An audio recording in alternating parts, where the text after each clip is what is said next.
કેમ છો બધા? મજામાં? અમે ઓસ્ટ્રેલિયામાં આવ્યા છીએ દીકરાના ઘરે.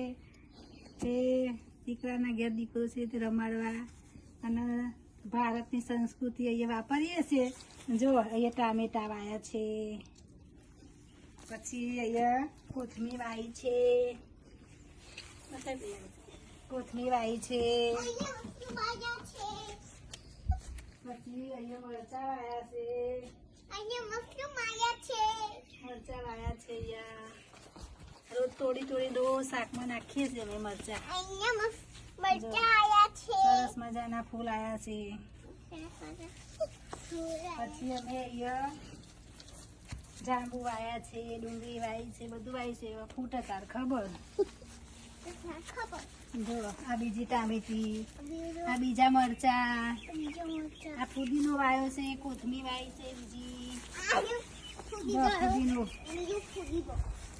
ફુદીનો વાયો છે. અમે ઇન્ડિયા જેવી ખેતી કરીએ છીએ, આપણી સંસ્કૃતિ ભૂલાય. જો આ મેથી વાઈ છે, રોજ ગોટા બનાવીએ, શાકમાં નાખીએ. રોજ આ બીટ વાઈ છે, આ બીટ છે. અહીંયા ચોરા વાયા છે, હજુ વાયા નથી ચોરાના, પંખા નથી ફૂટ્યા. ચલો જો પાલક, આ પાલક વાયો છે. 2-3 વાર શાક બનાવ્યું, હજુ પાછું થઈ જાય છે.